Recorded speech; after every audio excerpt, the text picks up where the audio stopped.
Now I want to go to our software. All right, and then we'll deal with questions. It's software portion. So it's a software, a scanner. And I'm going to load up some things here. Still not connected. All right.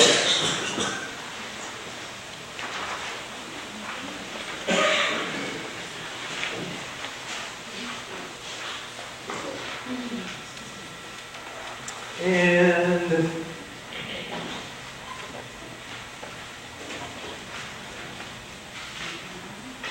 there we go. Okay. Now, everybody has heard of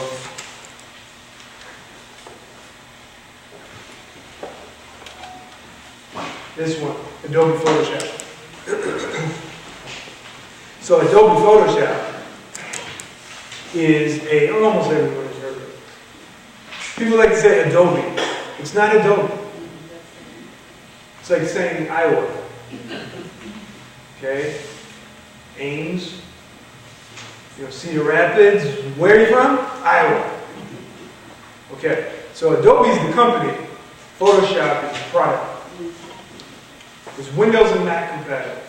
Two different versions, of course. You have a Windows version and a Mac version. You're talking $500 and up.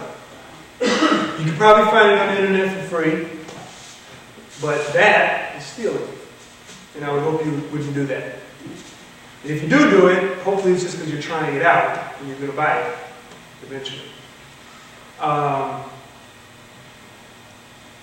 Adobe's products all have a 30-day trial. So you can actually use the program full.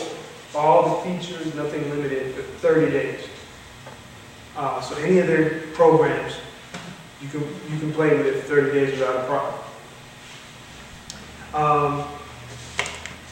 Let's see if it's loaded yet. Great.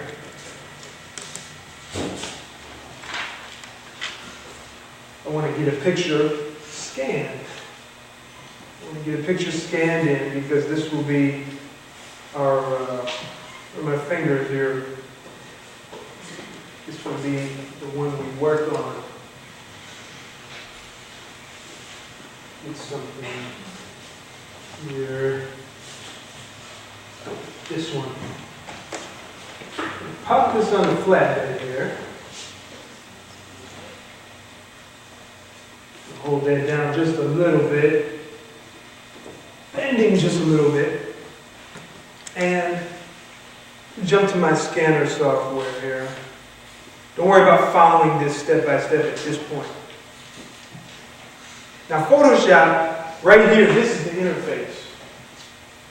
This is how it looks. And I just wanted to work on a couple pictures, but we'll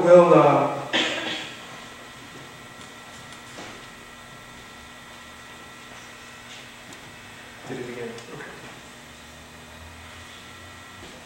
Okay, the next one is Photoshop Elements. Now, I always recommend this to everybody because Adobe Photoshop is very complicated. It can be very complicated. And me personally, in my work, I only use probably 25% of it. Because there's so many other features you can do with Photoshop. Graphic design, video, 3D, a lot of things you can do with it. But as far as working on photos, I just deal with a small percentage. So why spend all that money when you can get just the features that you really need, which frankly are very powerful. And I wouldn't use all of them anyway. So Photoshop Elements is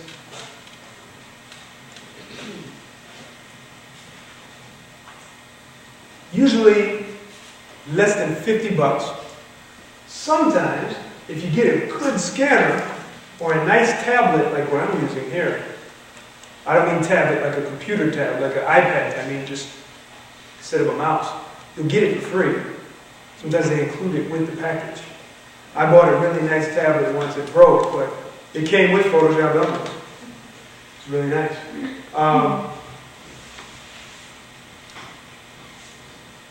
Let's get a scan going right Is here. there one Essentials, just Photoshop Essentials, is that? Photoshop Elements. I know, but is Oh, there one? Essentials, yes, but that goes back quite a ways, and Because that was downloaded free. with Yeah. PHP. yeah, I would, not now. It's been so obsolete now. It's very obsolete. I think you need some of the newer features. So let's just run to this scan real quick here. My screen has changed on me, but I'm going to get a quick scan going just so I can open it in different programs. I want to open a picture in the different programs just to show you how they look. I'm in my Epson scanner, and I'm going to set my crop here in the scanner. And I'm going to keep it a reasonable size. I'm actually going to cut the resolution. Don't do this. I'm doing this only for demonstration purposes. And I'm going to make it a JPEG only for demonstration purposes. Okay? And by doing that, it'll make the scan go by a little faster, and then when we use some of the programs, the other programs, we don't have to wait so long for them to go through. Okay, so Elements is also available Mac or PC. There's a Photoshop, I look like I see some iPads around me. There is a Photoshop for iPad, but it's very limited. At this stage, the tablets really aren't ready for full-blown photo editing, so I really wouldn't invest in that right now. I would stick with photo editing on your desktop. So in Photoshop, let's open the picture. Here it is. And what we can do, we can, of course, rotate it. And we can zoom in and zoom out, all that neat stuff.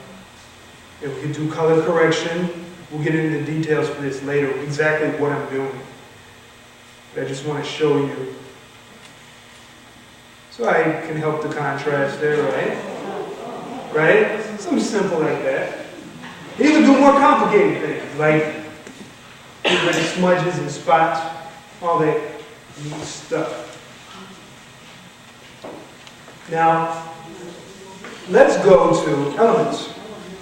This is an older version of Elements. But it's very similar to version 9, which is out now.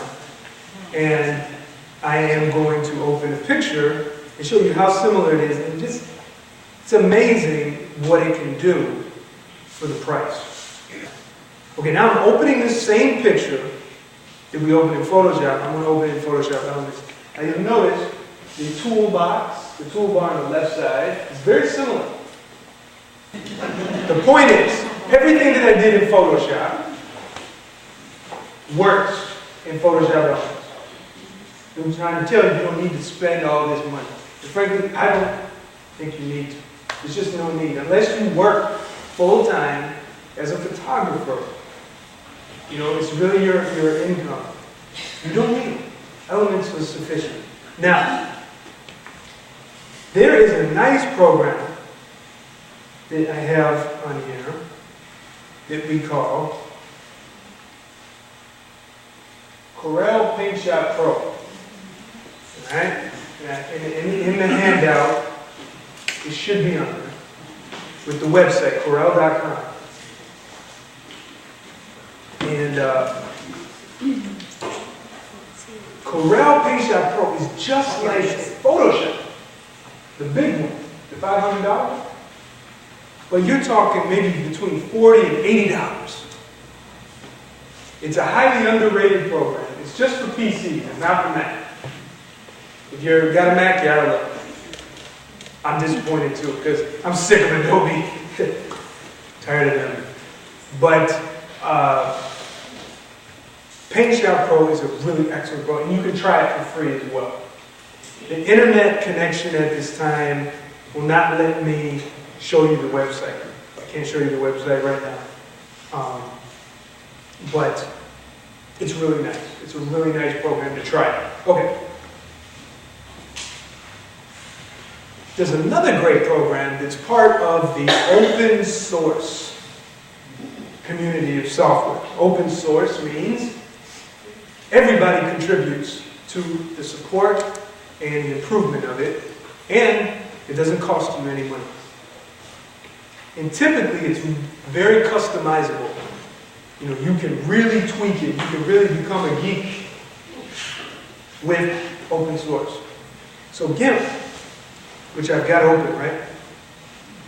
No, I don't. Now it should show up. Okay. Now you see the PowerPoint behind there, just ignore that. So here I go. I'm going to go to File, Open, and I'm going to navigate to this. So it opens up. There's our picture, right? And it's a little different from Photoshop as far as the commands go. Okay? So we can do all the image, and we will rotate. You should be able to rotate right here. And I always do this on GIMP because I don't use it enough. But let's just go to the color correction here. So we go to levels right here. This is similar to what I did in Photoshop. And you'll see, I'll bring these over and you'll see it start changing behind it. Right? This interface is just like Photoshop. Okay? It's all the same features. Not like Element. It has more than Elements. So there you have that. Your toolbox looks a little different. Okay? That's customizable too. Alright? It's got all the advanced features such as layers and repairing spots and blemishes. It does it all. Are these PC and Mac as well? GIMP, sorry, I left that out. GIMP is indeed PC or Mac. And if you're into anything like Linux and stuff like that, they got it for that too. So it's free. And go to gimp.org. And there's all kinds of videos on YouTube, and there's wiki pages on using GIMP, working in pictures. All right? I don't have any courses that teach it. But I believe I will be going to GIMP soon. I am going to abandon Adobe very soon, in the next couple of years, I think. Because I can't keep up with their upgrade schemes, and they want more and more money. All these years I've been such a dedicated, user. So I am going to be leaving soon with Adobe. That's all I had, yes. If what I'm using now is the free thing that came with my computer, like Windows Office Picture Manager or something like that, of these ones that you just showed us, what's going to be the next step for somebody that's really new to using some of those commands and things? Yeah. What would your opinion be? I would say Photoshop Elements. I would send you to Photoshop Elements. You're going from Microsoft Picture It to something better. I think Photoshop Elements at this stage.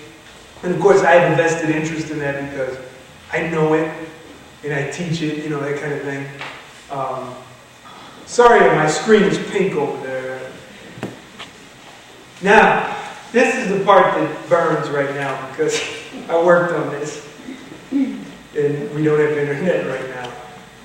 But in your handout, I hope you have these. Yes. These are web-based photo editing programs, and I think they're so neat. Of course, they're free, and I will talk about them. So you can maybe write down what I say next to each one. Now, I like this one the best. Only in that it's a lot like Photoshop. Okay? The way it looks online. So that's Pixeler. That site. Now, PhotoFlexer up here,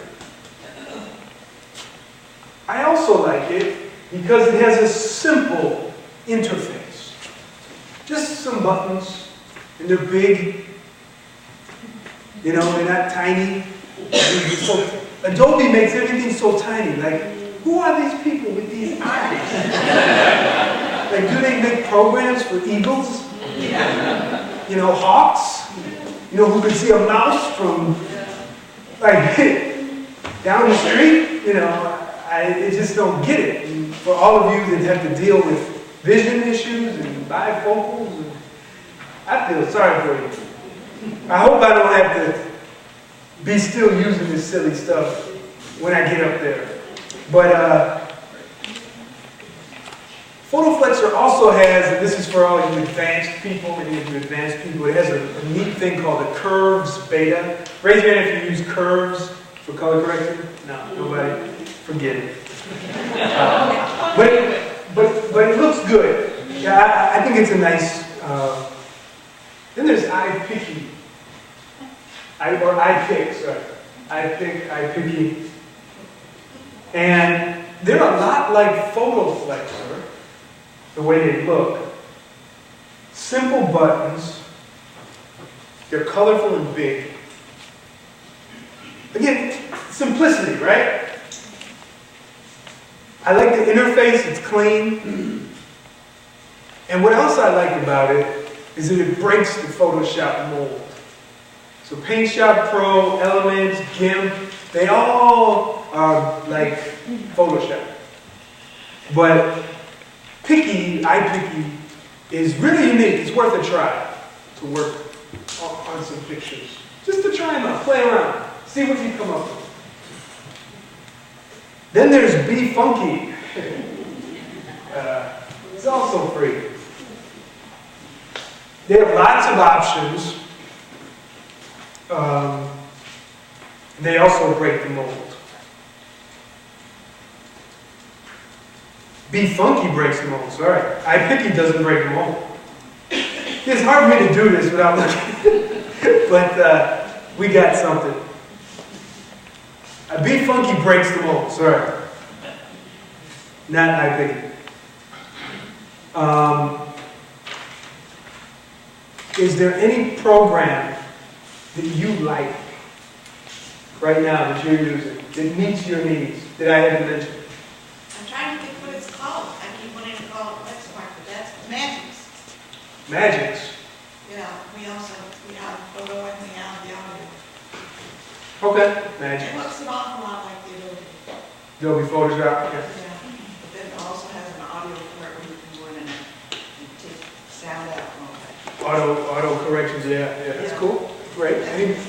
Anybody else? I use iPhoto with my Mac. iPhoto, okay. iPhoto comes with every Macintosh computer, and you can do some pretty decent photo editing with it. It's pretty nice. When I shoot snapshots with my digital camera, and I edit them in iPhoto, and then order prints. Or put them on my Facebook page, whatever. Email to people. Yes? Not that I like it, but you have to mention Picasso, which is by Google. Picasa is a web-based also, I believe, right? And they have a nice organizer online. Same with Flickr. But Flickr doesn't do the editing that Picasa does. But yeah, Picasa has been around for a while. I think it's going to be around for a while. Unless the Google gods decide otherwise. It's not web-based. What'd you say? It's not web-based. That Picasa is not web-based? Okay. What about the photo editing programs that come like with your camera? I have a Canon camera and it's got a Yeah. What about those? Yeah, they all come with something like the Canon camera, the Nikon has it too for their cameras. They work similarly. The concepts that I teach, the fundamentals that I teach can be applied to any of these things, but, you know, if it works for you, do it. Okay. So it's time to go to elements or something like that. See, what I like to do is I like to take people into Photoshop Elements, and then let them go. Because the way I teach is you get the fundamentals that you can apply to these concepts. All right. So, anybody stuck on something on a particular program that I mentioned? Any of these programs that I mentioned, you say, well, I use that program and I can't seem to do such and such. Yes? Do any of those programs have the ability to watermark your photos for web-based? The web-based photo editors? No, just to put a watermark Yeah. on your photo. I had the unpleasant experience of posting photos of my ancestors on Ancestry. Somebody swiped one, it was a William Miller, and he put it on his William Miller, who was not the same person. I want to be able to Wow. watermark the photos that Oh. I posted. Okay, so you scanned the picture, put it on your Ancestry family tree. Some fella took it, put it on his family tree, but he doesn't have the facts right. Right. Yeah. So you want to put a watermark on yours, So but that, what kind of watermark? You or want to... at least putting the name and location. So on you would like to put a caption. Caption on the page. Yeah, not really a watermark, but a caption. Yeah. We'll get into that. We'll write that down. For time, let's see. Okay. Let's talk a little bit about scanners.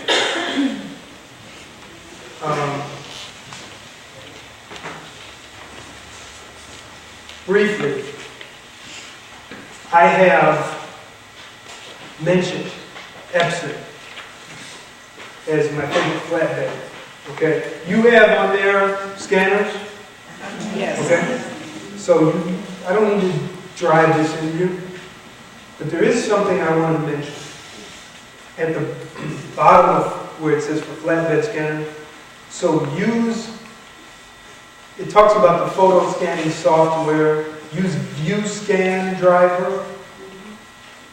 Okay? ViewScan is a nice driver you can buy online to replace the driver for Epson, if it bothers you, if you're not able to work with it, or any scanner for that matter. You have to understand that your photo editing program is not your scanner software. And your scanner software is not your photo editor. These are two separate entities. They will be, they always will be. They were, they always will be. Like that. So, if you get an Epson, you get, in my opinion, really nice scanner driver software. If you buy others, you might not. So that's when you might have to get something like ViewScan. All these do, these scanner drivers, is they are software that allows your scanner to talk to your computer.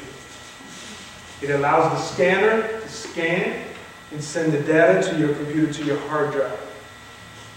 Then you will open it up in a photo editing program, whether it's online or something like Photoshop or PaintShop. And then you will work on it. Okay, I want to make that clear, okay? Just because you have a scanner doesn't mean you can edit pictures. Yes? Did you mean that you need to replace the Epson software as well as the HP and the others, all of them? No, I don't think Epson scanner software needs to be replaced. I mentioned in here that the ViewScan driver doesn't do batching very well. That means I got a whole bunch of prints and I want to scan them in an orderly fashion. I think it's just not good for that. I don't know why they haven't fixed it. It's been that way for years. Now, slide scanners, I had mentioned it. Dedicated slide scanner. If you have one, if you can get one, great. Okay? But most new Epson flatbeds, the expensive ones with a transparency tray, do a great job scanning negatives, slides. Okay? Some information for your technical things. If you get a new scanner or a used scanner, make sure the optical resolution is 2400 dpi. Minimum. This is, I keep it at this minimum because maybe you'll get a used one, a big, nice used one. Just make sure it's at 2400 or higher. The reason why is you have more resolution, you can capture more detail. Just because you have a scanner doesn't mean you will get a good scan. And a good scan is details in the shadows and in the highlights, in the dark areas and the bright areas. Okay? A neat feature to look out for in your scan is optical character reading software, OCR. And what's so neat about that is you can take this image, scan the whole thing, okay? I don't know if these two are related. Is this picture related to the story? Who gave this to me? Uh-oh, you better know who you are. Okay, well, anyways, even if it was just a caption, I could scan this as a TIFF, right? But then I could scan it as a PDF and run the optical character reader software, and it will read the text. And the text will be searchable on my computer. So if I have text, I'm looking for, it says in here, Ed Roskins. Let's say this is young Ed Roskins, which it isn't. But let's say it is. I'm not interested in his picture. I'm interested in where he was mentioned in the newspaper. So I do a search based on keywords or whatever, but I do a search on my computer for Roskins. This shows up. So this is just, that's a whole other class to teach you how to do that, but I just wanted to mention optical character reader is really cool software. If your scanner driver has it built in, that's great. If it doesn't, you have to get it separately. Epson, the one I use doesn't have. Yes, sir? In that example that you have to scan it twice, two different formats, that's what I'm understanding. Yes. And anyone know why I say scan this twice in two different formats? I mean, what's wrong with the PDF? You can open it because that's not my picture. The inside of it was the picture. Oh.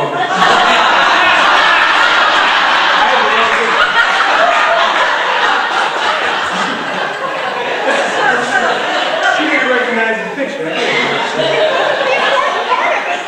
So what is that picture? It's a basketball team. We got dignified there. I like this. But anyways, sorry. But, so here we have it. So, PDF. Okay, why not just scan it as PDF, right? Because the PDF will compress the image. It will average out, it will reduce the quality of the image. Okay? That's why. So the OCR will not be effective in TIFF format, right? Yes. Is that what I'm hearing? Right. My software, TIFF is one of the few formats that it does recognize. Well, if you open it in the software, but you still have to save it as a PDF. Not save it as TIFF. Yes, you can but it will not, you will not be able to search. It's not going to embed. You save the image as a TIFF, you run the Right. OCR, and then you can save it As as a a PDF. PDF Okay. or Word. Yeah. I'm trying to deal with everybody, so you're actually giving us the ideal, which is the best way. I agree. So save it as a TIFF, run it through your OCR software, and distribute the PDF. Save the PDF. But keep in mind though, the TIFF will not be searchable, the text. It's just an image of letters. The PDF is searchable by character. Okay? Yes? Okay, I guess that answers my question. I'm real green at using some of this stuff. Yes. But a PDF is always searchable? No? A PDF isn't always searchable. What it is with this? If you run it through the optical character reader software. Okay. Now I have Adobe Acrobat Professional. So you know you have a PDF, right? Well, PDF is made for Adobe Acrobat. Well, I have the professional version. So it brings it in. You might have that. No? Okay, you bring it in, and the PDFs are, I can just say, do it. I hit a button, and it saves the PDF as searchable. Okay? Sorry for some confusion. Yes? Talk about scanning out of newspapers and magazines or pictures. Yes. I want to, let's see. Yeah, I wanted to squeeze that in last time, so let's do that now. Okay, so we have, of course, by the way, your name again? Marianne. Marianne owns a fine print shop in, works at a fine print shop in West? Where is it? Des Moines? Across from Rural Bay Mall. Okay, across from the mall, which mall? Oh, Big Red. And they will scan your originals for you. They know what they're doing because she and I were talking the same language. So sounds like a good place to check out. So let's go here. Now, part of the course, part of these workshops does not include scanning documents, but I want to squeeze this in because I wanted to do it last hour. So we're going to go the correct way, right? So, little tip. You ever notice how you put something on the flatbed scanner and you scan it and it's upside down? Right? You're like, I got to rotate it. So what I did with my scanner, well, it's hard to show you, but I put at the top of the scanner a little stick figure, the head and the legs. So I know that's the top. That's where the people go. Right? So I know that's the right way up. And then I close it. Okay, so let's scan this. Squeeze this in here before lunch. Alright. We'll scan it. Do the preview here. Okay, so scanning images out of printed originals. So I have an image in a newspaper. I have an image in a magazine. I have an image in a book. It was created with offset press. Why do I say offset press? Because the images are not continuous tone. They are actually images comprised of dots at different sizes and angles. If there's colors, there are dots in different angles. Okay? So, there's something interesting that happens. Well, maybe you've noticed this. And I am going to do a...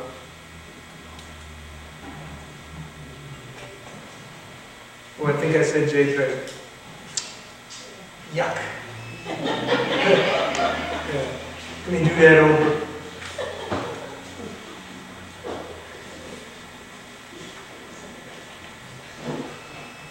Let's try it. Okay, so here we go. I'm going to scan. And we're going to say TIFF.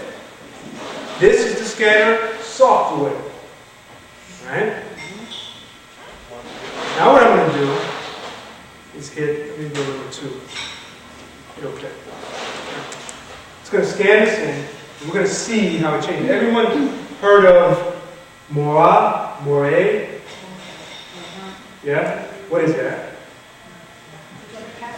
It's a pattern that shows up, especially when you scan an image that was printed. You're going to see it a little bit or a lot, depending on. Great. Let's get over Photoshop again. And then I'm going to scan a version with what's called a descreening filter. So, when you have an image that's already printed, that you scan,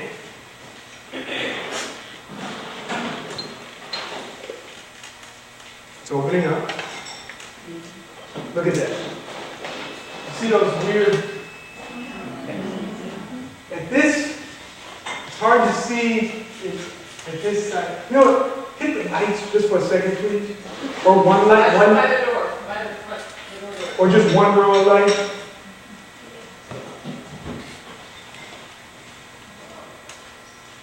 Okay. It's okay. Okay. See this here? See these patterns of lines going diagonal? That's more in. That's because it's not reading the dots. It's a little confused. All right? Now, let's go to our scanner software and go to a filter. And we call that filter descreening. Okay. And my configuration, just give me a second. Ignore what I just did. I just had to undo a mistake. Okay. Now, there's a filter right here. It says descreening.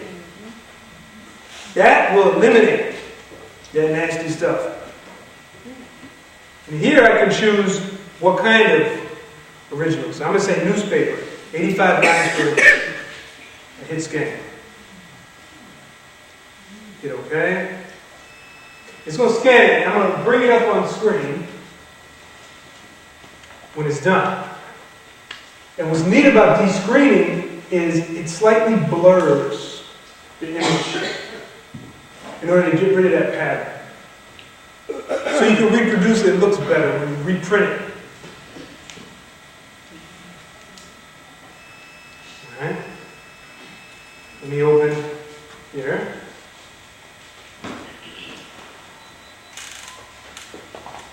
Okay, so before, oops, wrong. Yeah, after. Before, look at the young lady in the middle. Bottom. See how we got rid of that pattern? Okay? That's how you do it. Okay?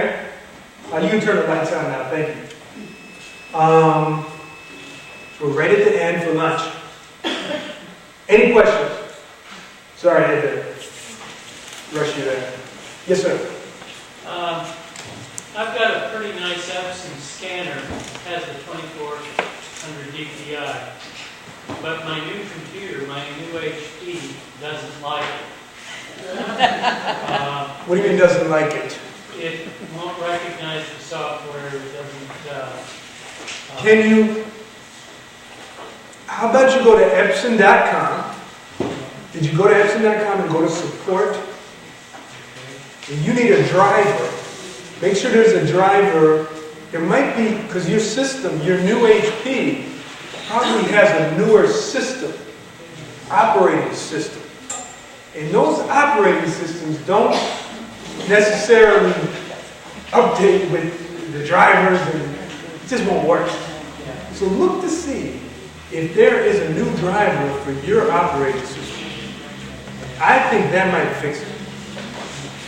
Before you buy a new one, I think you should try that. Because right now I just have my old computer, and when I need to do a really fine picture, I just go down the basement and the old computer and it'll scan. Yeah. I think you need to update it. Yes, ma'am.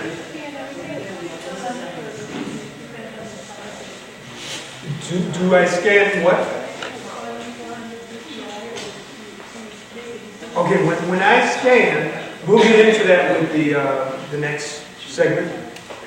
I scan at 300, no less than 300 pixels per inch. But we'll get into that. It's a little complicated, a little more complicated than that, but yes, sir. Is your training course as well as Elements does full product? Yes, my course is for Elements and the big Photoshop. Yeah. Workflow changes a little bit, and in the book, I explain the differences. Yeah. All right. Yes.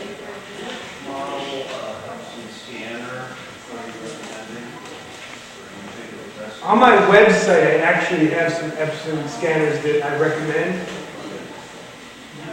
but not able to access it at this time. But if you email me, I'll give you the link. I forgot which one it is, because, you know, they change them, right? Because they have to update them. But I keep up with what they're doing. Yeah, I think it was like 250 or 300 or something. I think that's not bad. Last question. I hear your stomach's grumbling. Based on your scanner features you have on the last one, built-in digital IC function. Oh, I forgot that. You mean you don't know what digital ice is? Okay, sorry. I know. Digital ice is a technology that allows you to scan. It's perfect for 35 millimeter negatives and slides, where it nicely and neatly eliminates the scratches that are so prevalent with 35 millimeter film. I don't care how good you took care of your film, it's scratched. Your 35 millimeter film, it's scratched. And when you have a good scanner, oh, it just loves to show you all the scratches. And the dust, especially if your slides are like from 20 years ago. It's just, these slides just love, you see black dots to it. What happened? Digital ice, you got to tweak it, but digital ice is nice. So if you can get the higher end Epsons have it. Yeah. Yeah. Okay, last one. What about these, they're about this big thing that you put your slides in, it's going to be a digital image? Yeah, like a tube, like a little box. Yeah. Stick the slide in there. I don't know, you know, the quality. I'm concerned about the quality of the scanners.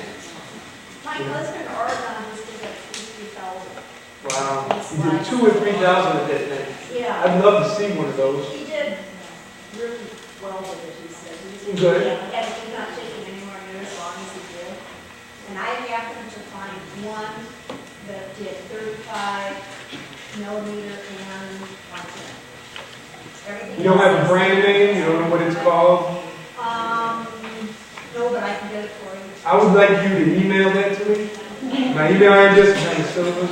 Because if it works, I want to recommend it. But I want to see one of those scans. How many? Because I can scrutinize the picture. Look at the scan. I'll tell you if you get some good stuff. All right. So let's take a break.